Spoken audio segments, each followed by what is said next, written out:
Hello and welcome to Don't Get Your Feathers in a Twist. My name's Jane and I'm a wellbeing hypnosis practitioner and this is my podcast. It's not polished, but it's real. So today I have Jem with me and Jem, you've gone through a past life regression session. Firstly, yes. Thank you very much for coming and You're joining welcome. me today. Yes. And we also have two little furry friends. We have Odin and Quincy. Two little chihuahuas, and I'm not going to tell Hughes because he will be jealous. So, if you hear any barking, it's them two, not Jem. So, Jem, tell me what you thought about hypnotherapy when I was telling you I was doing all this. So, I'm not a disbeliever. I'm not one of those that don't know it's a load of rubbish, but I'm quite open-minded. So, I went into it thinking, yeah, I'll give it a try because I'm up for pretty much anything. Yeah. But I genuinely didn't think it would do anything or anything would happen, because I always used to think hypnotism, the first memory of hypnotism was when we was on holiday one year. Yeah. My dad got hypnotised, and the hypnotist convinced, it was people that were trying to give up smoking, and the hypnotist convinced him that everybody had seen his willy, or he'd lost his willy, so he was convinced that he'd lost his willy. Yeah. So for about half an hour after he'd been taken out of the hypnotist, he was going around and asking everybody, have you seen my willy? So it was quite funny. And the other one was when he said a certain keyword, I can't remember what it was, but he would then stand up and imagine he was a sergeant major in the army. So he said that, and my dad, who's a very chilled out, placid person, suddenly walked around the dance floor shouting at people, tongue was set up straight and stuff like that. So I kind of thought, there must be something to it. Yeah. But when you started telling me about hypnotherapy and curing tinnitus and stuff like that, I thought, oh, it's got to be worth a try. Yeah. But I genuinely didn't know what to expect. Yeah. But I wasn't expecting much. Yeah. To be fair. Yeah. So yeah, it was definitely interesting, and it has changed my opinion of it totally. So had you heard about past life regression before? Or do you believe in it? I guess as well. Again, that's another thing. There must be something. There's too much stories out there, but again, it's not that I disbelieve it, but I'm not like totally, oh yeah, it's got to be true. I'm open-minded to it. Yeah. So people go, oh yeah, I used to be in my head, I was going to go back and be a Viking warrior or something like that. Or a Roman leader, because that's the sort of stuff that I'm interested in. Yeah. When I did go back and turn out what I did end up being, I'm like, fair enough. I wouldn't have expected me to go down that route, which is why I was found it so interesting and fascinating afterwards. Yeah, because when we did a session, it was quite spontaneous, wasn't it? Mm. We were just chilling, and then we decided to go and do a session. And where did you start? I can't remember where you started off because I never remember the sessions or anything when I do them. So, from what I can remember, we was at the top of the stairs. The first thing I remember is being, so you counted me back from 300. Which is what I use now when I can't sleep at night. I count back to 300. Okay. Very rarely do I get in the 200s, but it works every time. So, yeah, you did that, nice and relaxed. And as you were getting me under, I could physically feel, I actually felt like when you said your arms are feeling heavy there and relaxed, I thought you were actually pressing down on my arms. Yeah. But you weren't. So, from that, I was like, oh. And I was almost aware of my surroundings, because Rachel, my girlfriend, sat on one side as well. And I was aware that you were there. So I kind of thought, am I making this up? Is that just my imagining? Because I've got quite a vivid, am I just imagining this, or is it actually happening? So I started at the top of the stairs. And what I liked about the way you did it is you didn't put any suggestions in my head. It was all down to me. You were asking questions. So we're at the top of the stairs. And in my head, I pictured, it could have been any type of stairs. I pictured an old, massive, big oak staircase you can find in a big stately house. So you said, do you want to go downstairs? I'm like, yep. So I walked down the stairs. We somehow ended up in a library. So I went through a door and there was a library there. And when I was in the library, here comes my two, what are they called? Two people, vision, not spirit, ghosts. Spirit guides or ghosts? Spirit guides, yeah. So you was like, is anybody with you? And I'm sort of like, I was looking around and I was in a typical old Victorian, my eyes are closed now because I do it every time I talk about it. So I was in this Victorian library, massive wall-to-wall books, which I love because I love reading. And you says, anything stands out? And I'm like, no, it's just typical, lots of leather books. Is anybody there? And I was sort of like, oh yeah, to my right. And it was quite frustrating because just to the right of my shoulder, it was almost like they're there, but as you look round at them, they move round again. Yeah. And it was, described him, the best way is like Roger Daltrey in his Who days. Long mullet, big, colourful. I remember you saying shirt. that, yeah. So I'm like, oh, so here's my spirit guide, Roger Daltrey lookalike. And he was like, are they saying anything? I'm like, no, just sitting there. I also liked as well, you quite, through the whole lot, you were saying, are you okay? Did they feel threatening towards you? And at no point they did. So there we go, there was this Roger Daltrey character. And then you said anybody else, and then on my other shoulder, and there was the best way to describe it, it's a kind of like a Mary Poppins figure. So a Victorian lady, just to the left of my shoulder, that I was conscious she was there, but I didn't actually see her. So yeah, so we've done that. And that was, you were sort of asking a question, it didn't seem to be going anywhere. And this whole time, I was aware that you were there. I was aware of stuff going on around me, but I was fully engaged in these two people. Then the next, it just flipped.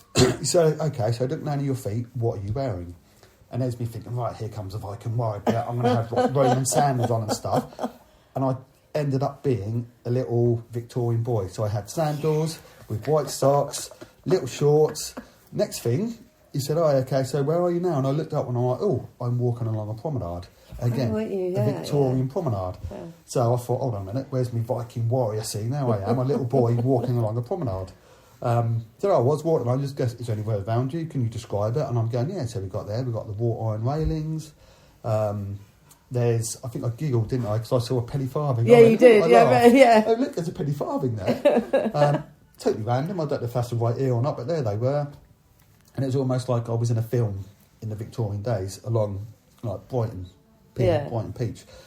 And we could see, you said, is there anything in the distance? I said, yeah, I could see the pier in the distance.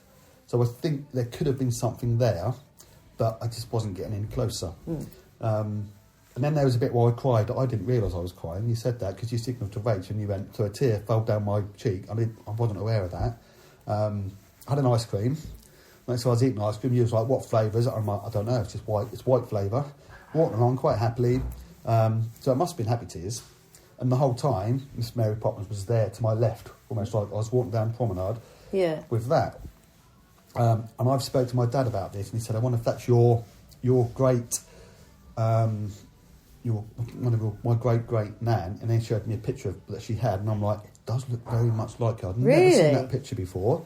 And I was never aware of my great nan. My grandparents went to my great nan. Yeah. Also his great nan along that. So I'm like, I never would have seen her. Yeah. And I've never seen that picture before. And I went, that's actually not far off what she looks like. Really? I told you that, have I? No, you haven't. So do you think it might have been her? My dad said, because my dad's well into that sort of stuff, he said, actually, I think it could be. That could be her that was there. Yeah.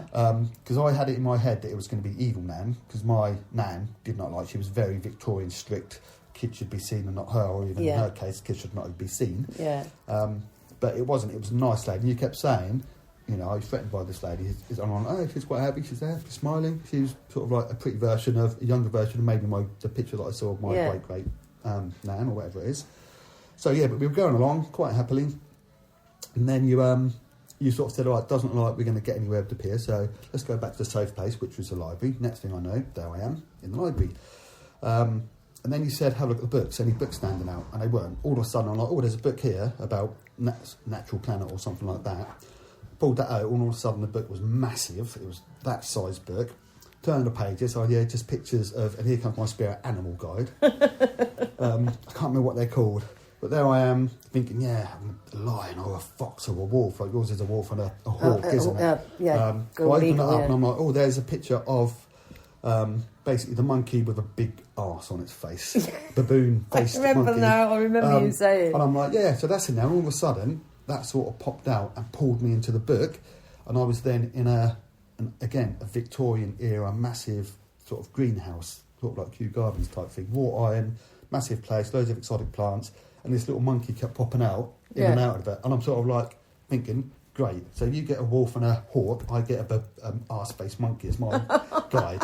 So not quite what I was expecting. So I was walking through there. And again, I remember because the car that drove past where we were, it's a gravel drive, and I heard that gravel, and you just after that, you said you're walking up. What sort of ground are you walking on? Oh, I'm walking on gravel, and I could hear that gravel, and that must have influenced the gravel floor. So I was walking through there. You said look down, and I was no longer the little boy. I was a fully grown man with nice shined brogues, black shoes, pinstripe trousers, and I could vision myself like bowler hat, a typical Victorian gentleman. You can remember it with such clarity as well. I can't. Until you told saying this now, I can't remember anything about it, but it's coming back to me. But you can remember it in such clarity now. So vivid. I sometimes remember dreams, but not that much. Yeah. The pocket watch, I forgot about that. I looked in it, and I can remember vivid. I actually drew. I think I drew the pocket watch afterwards. You did draw it. So that was really vivid. I told my dad about that as well, and he said actually, your granddad, not my granddad, my great granddad, his granddad, always had a little pocket watch, and it was a heirloom type thing. I never got it, but he said so it could be. But then saying that, anybody of that era probably did have one. So there I was walking through, and then there was a door at the end of the path, and he was like, "Do you want to go through this door?" I'm like, "Yeah." Described the door to you. It was a greenhouse door, wrought iron thing. Finally got through that. It wouldn't seem to open, but then it opened. Went out there, and then I was in a walled garden. And I can remember going, "Oh, that's a really good bit of brickwork there." Bearing in mind my background is brickwork, but it came into it. So I started walking towards it, and there was an archway that I was going to go through. And this is the bit where I got a feeling you thought it might start getting dark, because the archway, it was just dark. And I was walking towards it, and you was going, "Is there anything in there?" I said, "No, it's just black." And I don't know if you thought, actually, if it's black, I mean, it's not a nice place, you might not want to go there. Which I think you said afterwards, where if there was a reason for me to go into past regression to find out where I am, or cognitive behaviour, whatever that is, that would probably be the place that you would have taken me through, where you might have got some answers. Well, yeah, got some healing, because you can do healing as well. Yeah. But we were doing more past life as opposed to healing and regression. Although, if that lady had a message for you, you could have done some conversation on that. But I'm pretty sure there was no messages there either for you or for her, from her. So if there was if you'd fallen out with that person, maybe in the present day, you could have healed that situation there. But we didn't have none of that came up, did it? No. So I mean, maybe, as you say, maybe if I was, I'd love to do it again. To be fair, we can do it again. That's fine. Yeah, but I wonder if I'd go back down that, or I'd go in a different direction. You can essentially with past life, you can aim to go back to a situation or a lifetime, or even try and meet loved ones and stuff like that. So you can go wherever your subconscious will allow you to go, and you'll only see what you're ready to see. So sometimes when I go back for past life, I've got faces that are blurred out because I'm not supposed to see them at that moment in time. Right. But I've gone back, because you can be male, female, animal, whatever. So you don't necessarily need to be human, because you go back and obviously you can be all different lives. And with where your soul just jumps from one energy to another. So potentially you could still be all Roman, Viking, or whatever you want to be. Just I wasn't at that time. No, you weren't at that time. No. I think so back to the arch bit. Yeah. It was dark, and as I was getting closer, just before you said go back to the safe place, there was a vision starting to form, and it was another big garden, and I could kind of vaguely make out a big stately home, and it was snow on the ground. But it was just about that you then pulled me back. But again, that could have, who knows what that could have led to. Yeah. But I found it fascinating. I really enjoyed it. Again, I'd love to do that again. And the amount of people I've told about it, like my dad, for example, some of them were like, "Yeah, okay, that's a load of rubbish in that." But I did it. Well, I don't know why I did that in Lee voice. But that's a load of rubbish. I don't believe none of that rubbish. But some of them are really interested in it, and it is like, genuinely, I did find it fascinating, honestly. I'm not just saying it because we're here, but genuinely, I know people I tell about it, and again, the vividness of it. Yet the whole time, there was a bit of me kind of saying, is it just my vivid imagination making something up? Yeah. Or is it a genuine past life that I lived? Yeah. Is it me as a little boy back then, or me as a Victorian man in a different thing? Yeah. You can normally, I don't think we could get any, but you would normally have dates, or you could look at road signs and things. And I think when we asked, you couldn't get any of that information at that point. But you can get those things, and then you can look them up on the internet and things like that. So you can try and confirm it with you, because you hear all sorts about people going back. Someone has a fear of flying, and then when they've gone back, they were actually involved in maybe in a plane crash, and then they can list the plane flight details and all things like that. And when you look up, they're in existence, so it's happened. So there's lots of things like that sort of prove it's real. But there's a lot of talk about people say, is it your mind playing tricks on you, or is it your imagination? But it comes from somewhere, doesn't it? It's one of my favourite things to do for hypnotherapy is past life regression, and I like to do it on myself a lot and go back, because I just love going back into those different lives. And how does it make you feel when you were that little boy? How does it feel? It's a weird feeling, is it? It is. So, again, because like I said, I laughed, I giggled at penny farthing. I was like, I remember you laughing. I felt like a little boy. Once I saw what I was wearing, I felt almost, I felt like I was a little boy again. Get excited about an ice cream. I'm like, oh, can I have an ice cream sort of thing? And I was quite happily dripping away with ice cream. And again, that crying, I don't remember crying at all. If you hadn't said anything, I wouldn't even realise I did. But it wasn't a scared cry, an upset cry. It was obviously a happy place. I was in a happy place at the time. It is weird. It was just so vivid. I think so clear. I wasn't. I thought, have I just fell asleep when I'm having a dream, or is it actually happening? As such. And that's still the bit that I still can't quite fathom. There's a part of me going, oh, you just fell asleep and you're having a dream. But I'm like, if I was asleep, how could I have heard the gravel, the car in the gravel, and I was aware the whole time. Like my hands again felt heavy through the whole lot.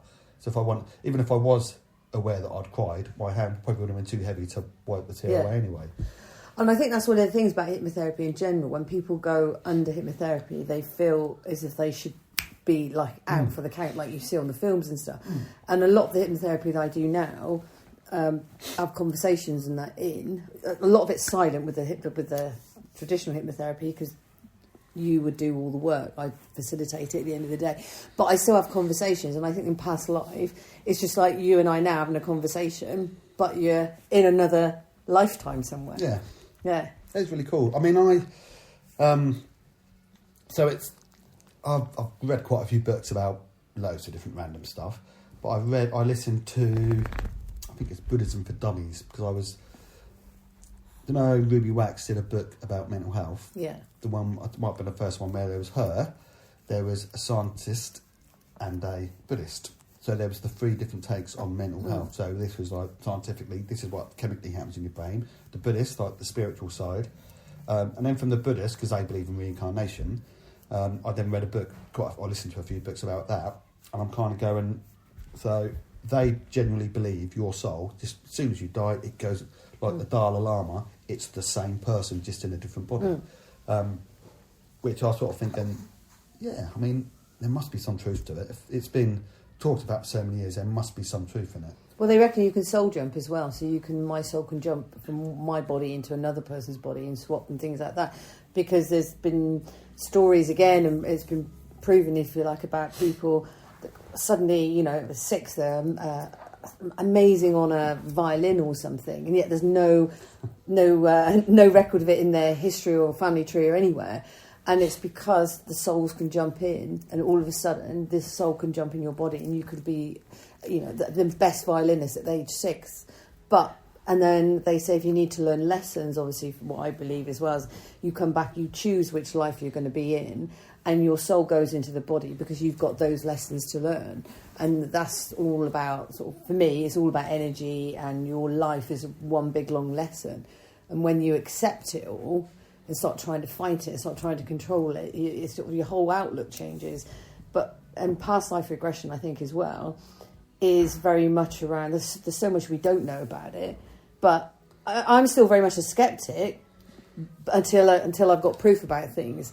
So I've had past life regression done so many times, and I've come up with random stuff, and I'm like, where's that come from? How many times have you done other people then? Oh, quite a lot, actually. Loads of time. I can't remember how many times I've done it on people, but all different people. A lady I used to speak to, I spoke to her for ages in Canada, and she had some amazing, sometimes the sessions were 2 hours, and she had so much detail, names of street names, dates, paper, everything, and it was all there. And yet she was talking about somewhere in England, but she lived in Canada, but she was in a Victorian home in England back in whatever century it was, and we found it all on the web. Really? Now, but that was, and then all different things, and something that kept reoccurring in someone's life when we did sessions, the theme kept coming up.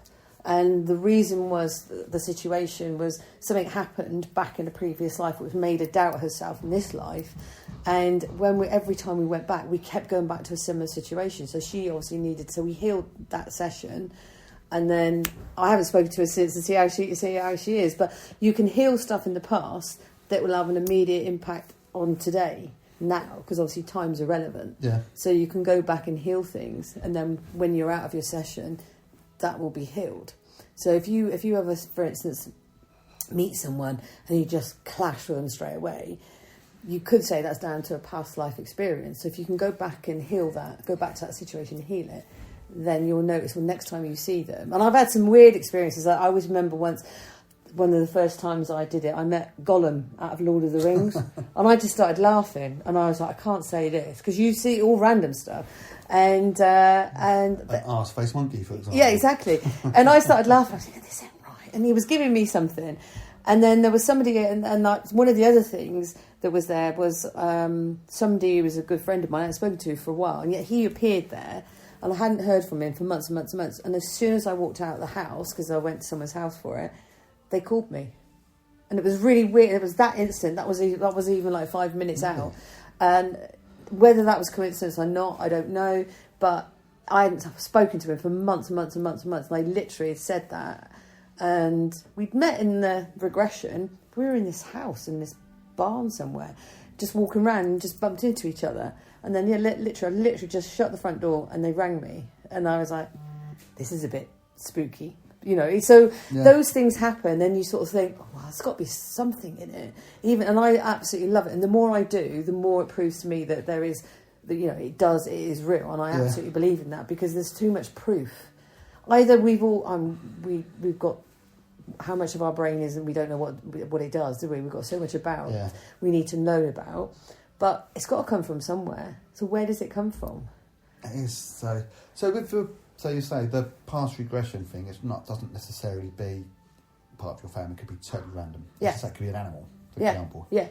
I'm interested enough. From one of the sessions that I did, I was a golden eagle. So my spirit guide's a golden eagle and the white wolf, the two. And I got an arse-faced monkey. Thanks. Yeah. And I actually had a new spirit guide come in last week when a friend of mine did some Reiki on me. But my golden eagle, and I was a golden eagle at one point, and I was just flying, I can see it now, flying across the top of the trees in I think I was in Canada or somewhere, just flying, and that feeling of flying as a bird was amazing. And I could feel the wind and my feathers, everything. That used to be one of my recurring dreams I used to have a lot, being able to fly. I don't know if that's common or there's something behind that. Yeah. But I used to, vividly, I'd have to start by running and doing the front crawl. So doing like that. And eventually I'd take off and I'd have to do the front crawl for a while, and then eventually I'd be like Superman and I could fly. And And if I started sinking, I'd have to swim again. Would you? Yeah, I'd have that so often. And they say if that was a message for you, you then need to try and work out why they stopped. Did something change? Yeah. What did it mean? I mean, I grew up. It's like, well, I don't think you've grown up yet. I know I certainly haven't. I got older. Yeah, got older. I don't think we've grown up, have we? But I think it's, for me, I absolutely love past life regression, but everyone thinks they're Cleopatra or Henry VIII. They all think they're that. And somebody's got to be. Somebody's got to be somebody famous, haven't they? Because the souls, for me, just jump from one body to the next. Yeah. The body is just a carrier, isn't it? The soul and your energy. So somebody's got to be Henry VIII somewhere. Yeah, not me. No. I'll be, I don't know, some old Victorian lady would have.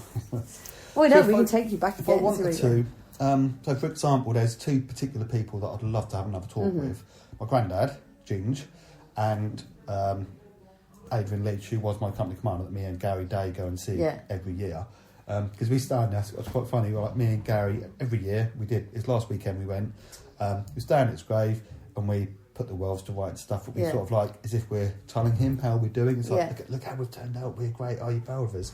And I'd love to ask him. I went to, I didn't, one of my ex-girlfriends went to a hypnotist, to have a reading done. She's very into her spiritualist stuff. She's called herself a bit of a Wicca. And so she went in. I was in Kesgrave. I sat in the car. She went in.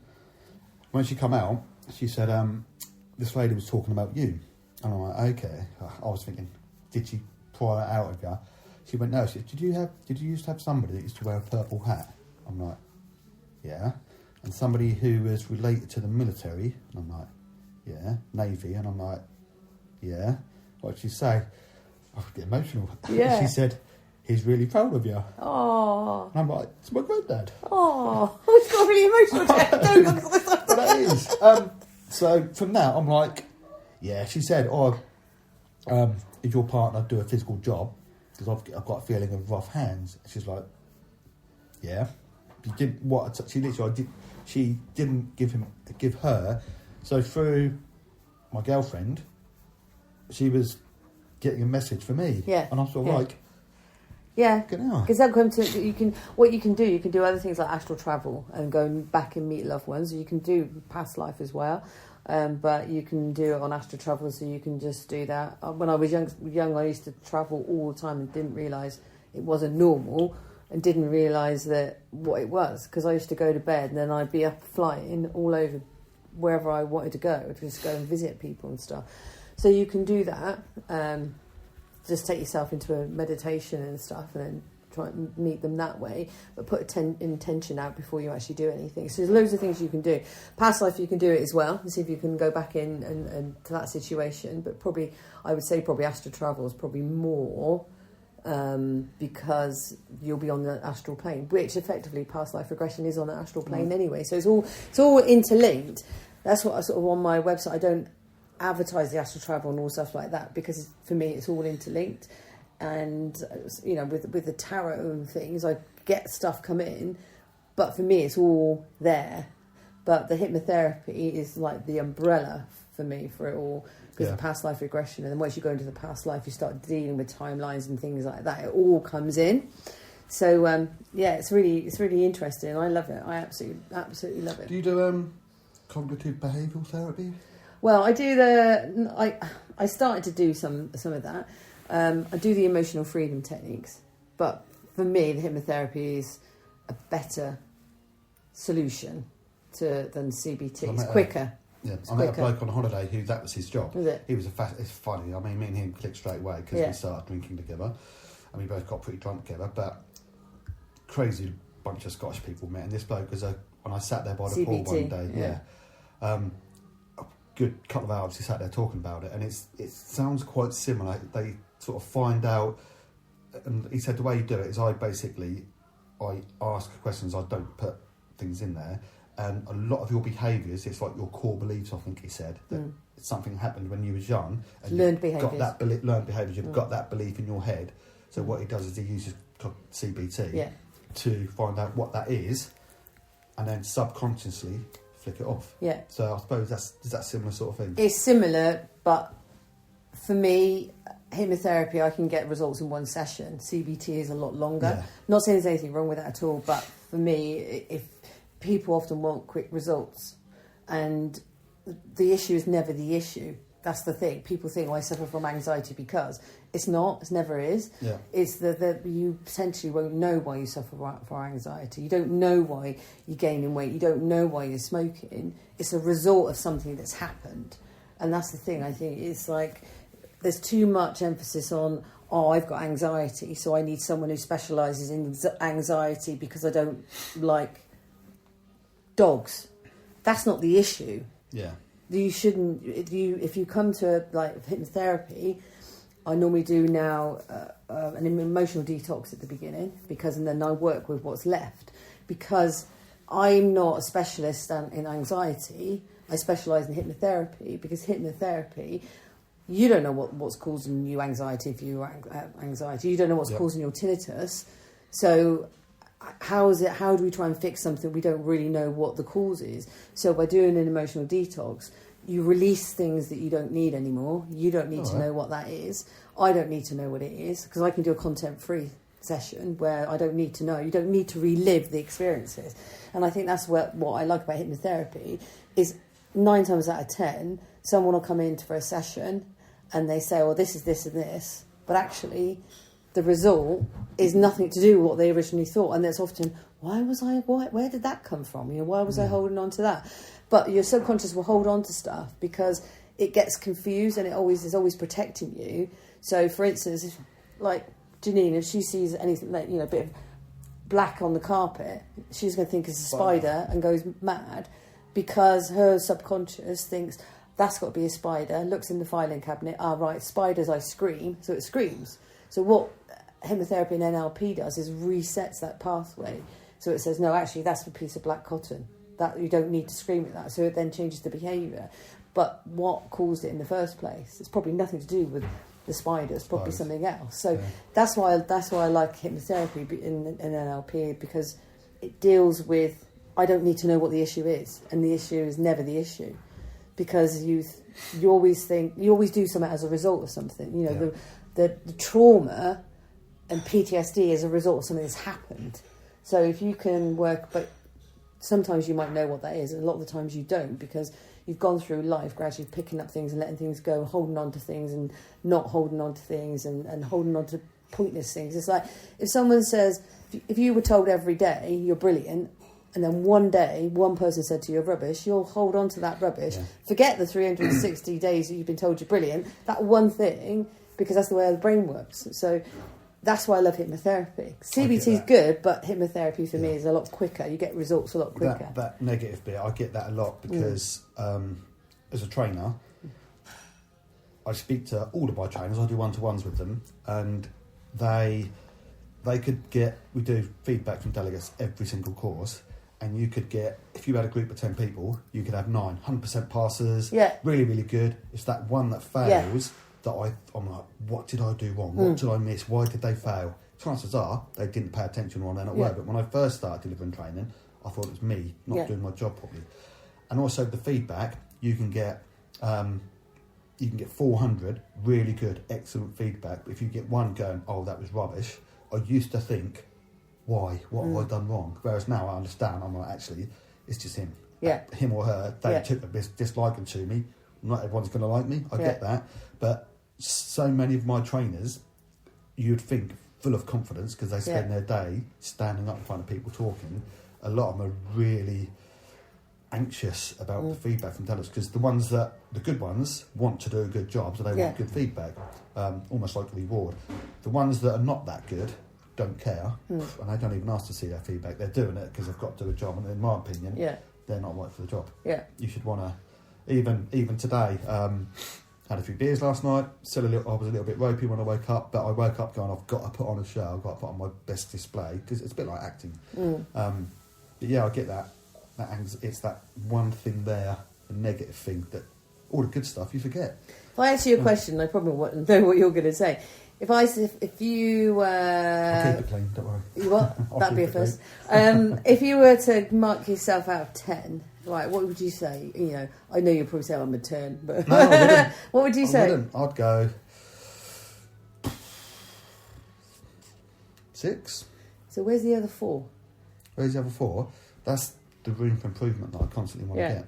But this is it. Whenever you ask anyone, there's a few people that will say 10 out of 10, and we know that. But it's like, well, why are you only marking yourself a 6? Where's the other 4? What's holding you back? Because that 4 actually is holding you back more than the 6. So if people can treat that other bit or sort that bit out, you can get up. And there's no point being, you can be a 10. It's absolutely fine. And that's what I tend to look at things like that and say, okay, well, if you're only a 4, really common in people. Yeah, people always say, "Oh, I'm definitely only a 4 or 6." Whatever. You think, well, where's the other 4 then? Why aren't you a 10? There's nothing wrong in being a 10, because you're here. You're your whole person. We're all human. We all make mistakes. We all learn and live and learn. But it's interesting the amount of people, and then I don't want to do this. I haven't got the confidence to do that, or people were too worried about what other people were going to say. I find it's quite weird that how people find it difficult to take compliments. I do, believe it or not. Oh, I do. I'm better now. When I did my environmental thing, I got the nice reward for getting the best result in the year. So many people go, "Oh, Jen, that's an amazing. You are the best person in the country at this thing." I'm going, yeah, there probably weren't that many people doing it. Yeah. And I'm always thinking, it's not. And I'll sort of go, yeah, I did okay on this course. And Steve will go, okay, tell them, Jen, you got the best result in the whole year. I'm going, yeah, I did. And that's why I felt like I'm being big-headed and going, look at me, I'm great. Which people just... No, but the other thing is as well, is if you start, it's like, well, people say, well, bad luck always happens to me. Yeah, it will do. Because if you're sat there constantly saying, oh, I'm going to lose my job, or that, you know, if it's the dating game, oh, I wonder if he likes me, Well, why does he have to like you? Why can't you be the person that he wants to be with? And people always... So what NLP does is change your relationship with thought. Yeah. So it's like, why, if I'm going to be really negative about myself every day I look in the mirror and think, oh God, I'm too fat and this, that and the other, my subconscious will start thinking, oh, well, that's what you've got to be then, and it'll protect me. So it's not going to let me do anything to improve myself, because it's thinking, no, you're too fat, so you need to stay that way.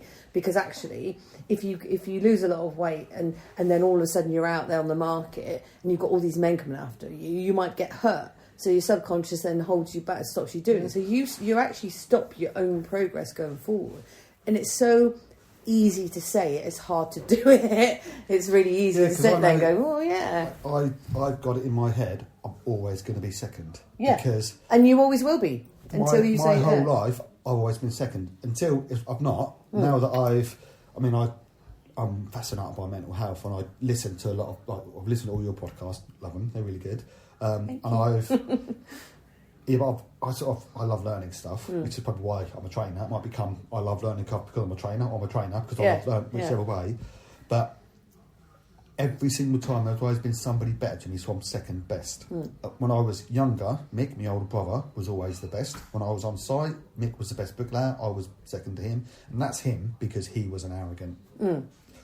won't use bad language, but he was so arrogant, and he would put me down rather than say you're really great. And they'd go, Jen, you're really great. However, that was shit. So he'd pick faults in what I did. In the Army Cadets, Fenton was always the rank above me, and when we'd do competitions, he was always first, I was second, and I've still got that in my head. I'm always second. Even though, like, for example, I know I'm not. With Rach, I'm pretty confident I'll come first place there. My training... Well, hang on. You've got Pebbles in Chester.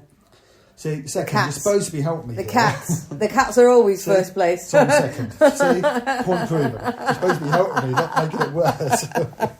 But yeah, but like you say, I know that's in my head, and I disagree with it, because there are times when I'm like, when I got that award for being the best in the whole year, and I go around saying, I'm the most intelligent person in the whole world. Inside my head, I'm going, actually, I'm not. Yeah. And that will not go. It doesn't affect me, it doesn't affect what I do, but it's there. Yeah. And it always will be. And okay, maybe hypnotism will get that out. Yeah. And you can give yourself confidence and things like that. But I think there's too much... I don't need any more confidence. No. Bad enough it is. Yeah, you will. I think as well, it's like... I've lost my train of thought, I can't remember what I was going to say then, but it's very much... It's all okay to accept a compliment and things like that. I think when people live by their ego, that's when the problem comes in, because they think they're better than everybody else. My brother. Yeah. Well, the one that we don't speak about, whose name we don't mention. Yeah, and it's like there's confidence, and then but I think people sometimes do it the other wrong way, and then they get a bit arrogant about it, and then that's what just winds people up. But I think if and there's a lot of ego driven, nowadays, is you've got to have the right car, you've got to have the right look, you've got to have this, you've got to have that. It doesn't make you a better person at the end of the day. We're all 6 foot under at the end of the day. We don't die any differently in the fact that we move on. I don't think that's the end. I think it's just the next part of the journey. But there's too much emphasis on what people look like and everything now. Yep. And it's doing this, and that's impacting on mental health in general, because everyone's got to live up to a certain social name. Media so many followers and this, that, and the other. But anyway, we digress. So, what would you say to anyone thinking about past life regression? Oh, I'll do it all day long, even if you don't generally think, no, it's not for me. I think you've got to be open-minded for it to work, but I want to do it again. Yeah, we will do it again, and we'll see where we go back to. When we get round to it. It's taken long enough to get this podcast. I know. Well, it's nearly a year, wasn't it? Because what is it? October? No, it's because we were this time last year. We were away, weren't we? So it was probably nearly. That's a bit spooky, actually. It's probably nearly bang on a year. Oh, it's meant to be. Do. Meant to be. Right, well... Yeah, definitely do it. Yeah. It's great, and I want to do it again. Yeah, well, we will do it again. Listen we will to do somebody it again. who's not, like, really into hypnotism type thing. I'm more sold than I've ever have been before. Oh, fantastic. Thank you. Well, let's see who you are next time. Yes. See if we can meet your granddad as well. Yeah, I'd love to do that. Yeah, well, you can. There's no reason why you shouldn't be able to do that. Sometimes with past life regression, some people it works for straight away, some people it doesn't. So it depends on how sort of open-minded you are. Because if someone says, "Oh, no, I don't believe in it," then I wouldn't do it because that's subconscious already sort of blocking it. So and there's no point. But if you are curious about it and open-minded, there's no reason why it shouldn't work. You've got cold ears. That is the dog, by the way, not Jem. Well, thank you ever so much, Jem. Thank you. Really appreciate it. Thank you very much. Cool. And we'll say goodbye. Bye. Bye. Thanks for listening to Don't Get Your Feathers in a Twist. Please check out my website, www.sevenpurplefeathers.com. Please remember to subscribe and like the podcast. And if you've got any questions, queries or comments, please get in touch.